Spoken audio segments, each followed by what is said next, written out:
Welcome to this very special edition of the KJ Masterclass Live, the show which ensures that you profit from your time spent here with experts, either through their industry insights, information, or simply learning from them. And today we have Steve Huff, author, speaker. He calls himself a recovering tech entrepreneur, and he offers practical wisdom and actionable strategies for transforming life's turmoils into opportunities for growth. Welcome to the show, Steve. Thank you, AJ. It's great to be here. You are welcome. Welcome to the show. Welcome to India in this online form, Steve. And I'm sure not just in India, but a lot of people across the globe will benefit from what we are going to talk right now. We learn from you how one can turn chaos into opportunity. In this backdrop, we'll have our conversation. But before that, let's learn a bit more about you, your journey, your background, so that the audience knows who they are listening to. Great. Thank you, AJ. So my name is Steve Huff. I'm originally from the States. I grew up in a state called North Carolina. And then I moved about 25 years ago. I moved to Australia. And so I've been living here ever since. Although the last 2 years after COVID, my wife and I decided to become digital nomads. And we've been traveling around the world, living in different places, doing a lot of writing and speaking and consulting with different organizations on how we can take this wild, wacky world that we're in, the chaos that we're in, whether it be in our organizations or our families or our lives, and turn that into success. And so that's been really the focus and the mission. You mentioned I'm a recovering tech entrepreneur. I have been involved in multiple software startup companies over the years. I think in the last 20 years, we launched about a dozen startups. Some of those were complete failures, as you know, the startup journey, but some of those were great successes. And it's been a very exciting ride for me to participate in developing new technologies. Absolutely, absolutely. So we'll come to your book about life is chaos and all is well. But before that, let's understand when you talk about chaos. Why chaos? Why do you look at chaos? Because I need to understand what chaos you are talking about. People want to understand what chaos you are talking about. Well, you know, I wake up some mornings, AJ, and I'm like, what's happening in the world? It's crazy. There's all this external chaos that we experience. There's wars, there's politics, there's crazy things that tend to go on. And that does have an impact on us. But in our own lives and in our organizations, we tend to have things like external chaos. So when we have a conflict at work or with a family member, when we deal with toxic people, when we deal with things that happen to us from the outside, that's external chaos. And then internal chaos are really some of those things that happen to us and we think about and contemplate internally. So that may be grief or sadness, or it may be feelings that we have of inadequacy or not being able to do what we want to do. And so we all experience chaos, and chaos is a natural state, and it's a part of who we are. But I had a hard time in my own life trying to rationalize, if I'm experiencing all of this chaos, how do I experience then true joy? How do I experience success? How do I win in this chaos? And so those were some of the questions that I had as I started to explore this idea of chaos. Absolutely, absolutely. You have been a tech entrepreneur. You know, in Silicon Valley, if I understand, they say that if you have to fail, then fail fast so that you know where you are going. Yes. In terms of chaos, what should we do? We should wait for the chaos to turn into opportunity, or we should let go and move forward so that we can make better. Because organizations will not change. You see, we have come to this point of whole called a great resignation, you know, quiet quitting, and now turning into revenge quitting and all that. So that's why I want to understand, even in relationships, why to stick around and try to bend things, or should we just look and search for opportunities in a broken system? Well, you're right. We do work in many systems that are broken. We also have things that aren't always the way we want them to be, or we think that they should be. So one of the things that I explore in this idea of how do we turn chaos into opportunity is to look at what choices we have. So when we're in an organization that's not working, when we're in a relationship that's not working, I think we have three powerful choices. The first one is we can try to fix the situation. We can work the problem. We can use our network and what power we have, and we can try to build on that to try to affect change. And in some cases, that's possible, depending on where you are in that organization or that relationship. You know, you may have some influence to be able to affect change. The second powerful choice is to learn to live with it. So sometimes we just have to live with it. You know, we have to realize that, hey, this is the way it is, and I'm just going to be okay with it. Now, sometimes we can't live with it, and we want to try to fix and work the problem. The last thing that we have to be able to do as a powerful choice is to leave. Now, that may mean to physically leave the company or the organization or the relationship, or it may mean that we leave that situation we're in, and as you said, move on, let go, and move on to the other opportunity. And that's where we get into, we'll talk about it in a minute, but this idea of being authentic and authenticity when we're dealing in chaos. But that's a really good question, AJ, because we do work a lot of times in broken systems, in broken organizations.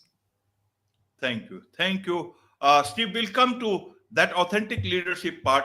Let us touch one important thing, that when chaos becomes big business for some businesses, for example, the military industrial complex. And Sure. recently, in his goodbye address, Joe Biden talked about the tech industrial complex. And you see what is happening. Bad business becomes, bad situations can become good business for somebody. Sure. So, Sure. do you mean to say that those who are spreading chaos, we should look at the breadcrumbs of opportunity or try to fix that situation? Isn't it as almost like when it's almost like the industry saying that we will do what we want, you wait for the opportunity, and this is the way, this is like getting more and more people into this whole system of, when chaos becomes opportunity for you. How do you look at that? So that's a really good point. And when you make those choices of whether you're going to live with it or you're going to work the problem and fix it or leave, you have to remember you have to do that from with your own power that you have. And let's face it, a lot of us don't have a lot of power to, I can't go and change the military industrial complex or the technology industrial complex. I participated in building tech companies, and it was a wonderful experience for me. But I can't go and say, hey, we shouldn't do this anymore. Who's going to listen to me? Now, what I can do is I can build and have good relationships. I can have a good foundation for my own life. But that requires us to think about this idea of authenticity. And similar to those powerful choices, there's really three things that make up this concept of being an authentic leader. The first one is support, trust, listening. So as we build relationships, as we work in this wild, crazy world, we want to focus on the relationships we have and try to build that trust and support. We need to listen, hold each other up. The second thing we do, if we're good, authentic leaders, is we have to challenge. We have to hold up the mirror.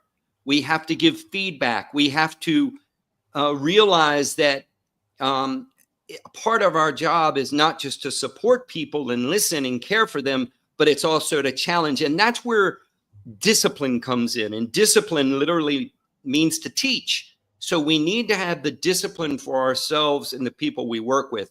The third thing is really different. And this is where I think a lot of leadership models fall short, and that's letting go. And letting go is more esoteric. It's not a developmental process like supporting and active listening and being there for people and developing trust or giving feedback and challenging people. Letting go means that you practice forgiveness. You forgive yourself, you forgive others, and you realize that you're responsible to the organization, to your people, but you're not responsible for them. You're only responsible for yourself. And once you can get to that point of awareness, it's very liberating. So even though all of this stuff is going on around us, this crazy, wild, wacky world, or bad behavior, or toxic people, or bullying at the workplace, or whatever it is, we're ultimately responsible for ourselves and how we choose to react and respond. Absolutely. So you talk about authentic leadership. You also Yeah. talk about authentic leadership with integrity during the times of Mm. chaos. Do leaders with integrity take their organizations into chaos? Or is it we are giving an escape route to some of these leaders because it is like, throwing an Mm. olive branch? That listen, there is water Yeah. in there. You have got an Yeah. opportunity in there. Until that, I will make you die in thirst. Help us understand then, where do we find leaders with integrity when they themselves are the problem? Yes, this is a big challenge, and oftentimes leaders who are behaving badly don't know they're behaving badly. Either they don't have people around them with the courage to share that with them, to challenge them, or they don't want that. They position people around them who just tell them what they want to hear. So this is a real problem. And so whenever you have a leader who talks about acting with integrity, if they're not getting people around them to hold up the mirror, then it's not happening. They're not being authentic. They're not acting with integrity. You made a really interesting point, though. Do leaders who act with integrity take their organization into chaos? I think that one of the challenges that leaders have is the chaos is a part of organizations anyway. The chaos is a part of the natural landscape. If we do business, I've done a lot of business deals over the years. I've got a lot of great stories of doing business around the world. And there were times when it was incredibly chaotic. There were times that I was thinking, what am I doing here? This is madness. But I chose to be there because that was what we needed to do to get the thing. Now, we didn't break any laws. We weren't acting unethically, but there was chaos in the relationships and what we were doing. And our employees felt that. And so good leaders will understand the chaos. One of the things I do with organizations is a chaos audit, where organizations can look at the chaos that their teams, their staff, their people, their systems, and their processes are all experiencing, and identify where those points are that they can then address and do that with integrity. So I think the other thing you have to remember with tech is that, and we saw this for, the whole tech culture is about breaking things. And as you said, you want to fail fast, but you also want to break it fast, because when we break things and there's chaos, there is opportunity that comes out of chaos. That's just one of the paradoxes of chaos. So when we break things, we do have an opportunity to see things very quickly and develop new ways of thinking or new ways of working. But if you don't communicate with your team and your organization, and you don't bring them along that journey with you as a leader, then you're not acting with integrity. Absolutely. So do you think that, in today's time, there are two sets of leadership? One is almost like a multi-level marketing scam, talking about authenticity, heart set leadership, and conscious Mm. leadership, and making their organizations unconscious by their behaviors, toxic Yep. workplaces, toxic leadership. And then there are some people who are genuine about it.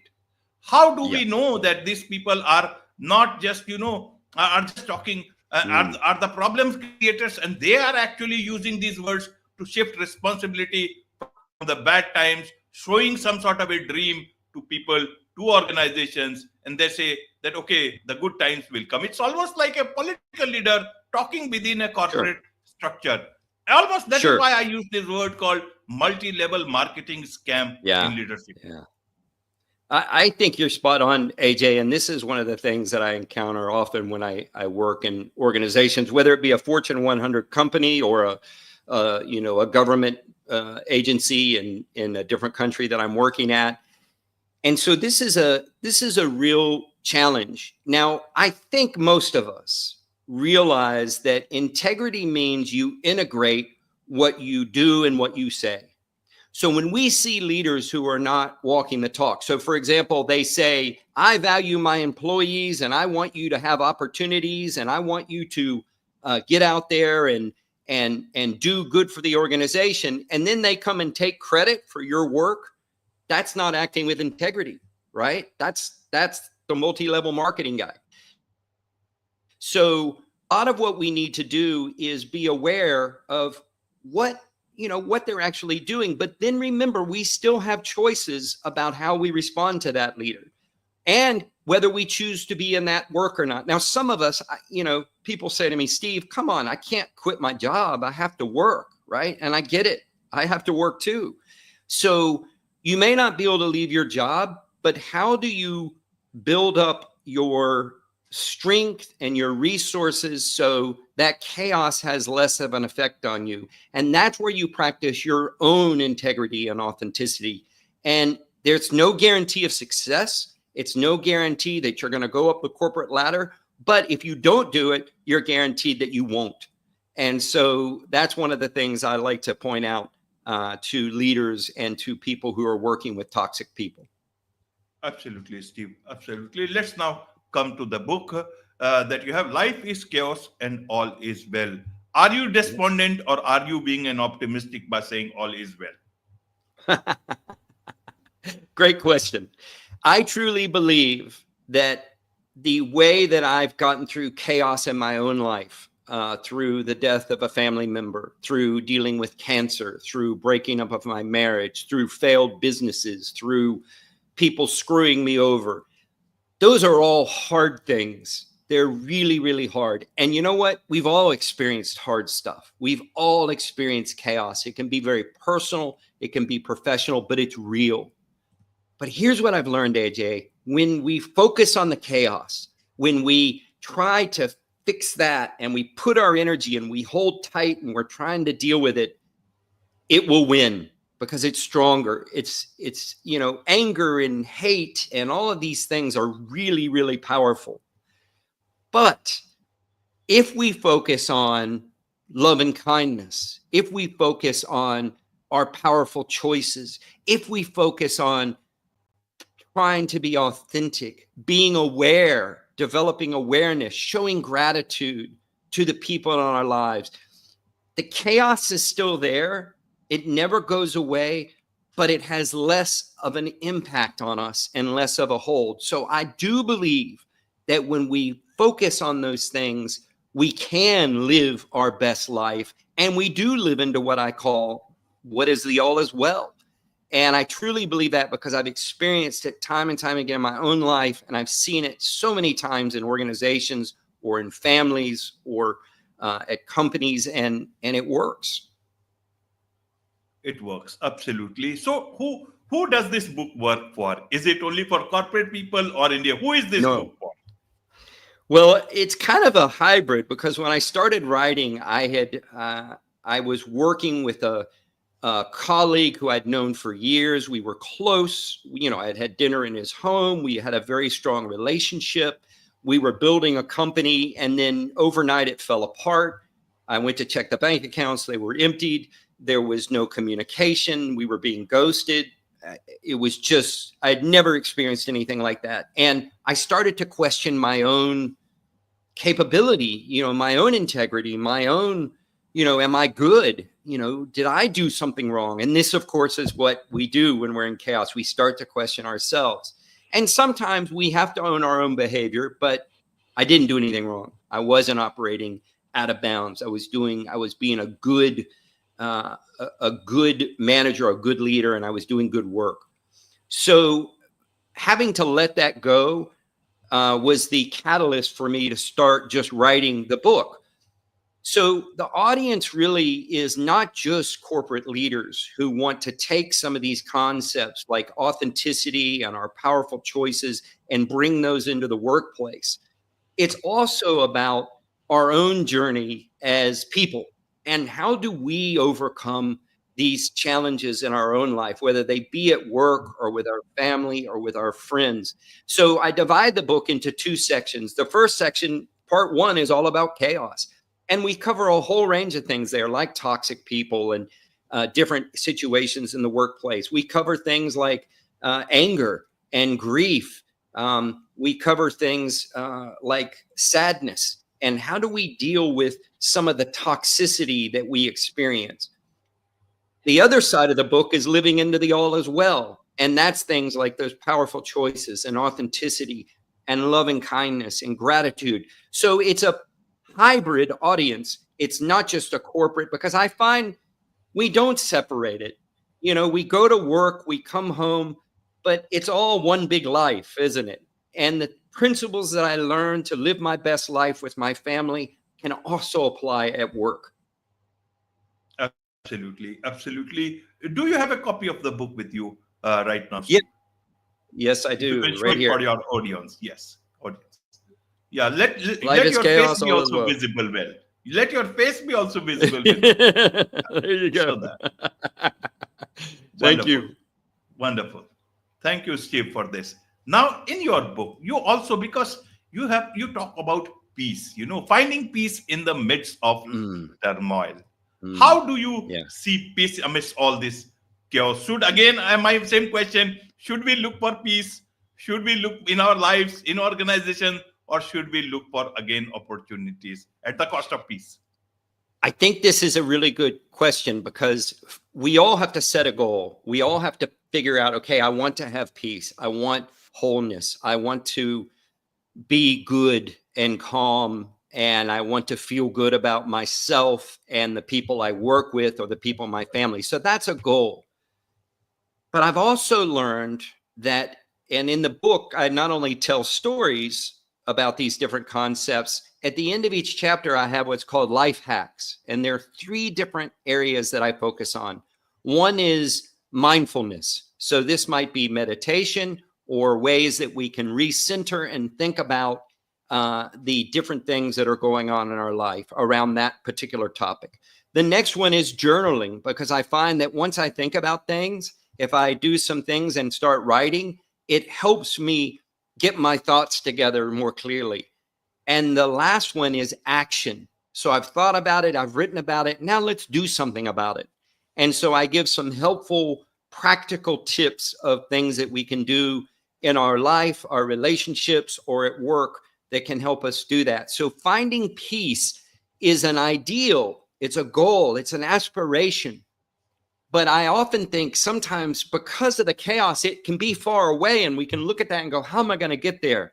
So we got to remind ourselves to break it down, do daily practices, remember to breathe, remember to reflect, remember to act, but aim small and act small. Don't take on and say, I'm going to change everything and have peace in my life now. That's a great goal, but start small with the things that you can do every single day. And you know what? It's so fascinating, AJ. I used to be someone who worked very, very hard. I still work very hard, but I didn't take time for myself. You know, I don't need to journal. And, you know, this meditation stuff, that's it's kind of hokey pokey. I don't need to do that kind of thing. I just need to get in there and get it done.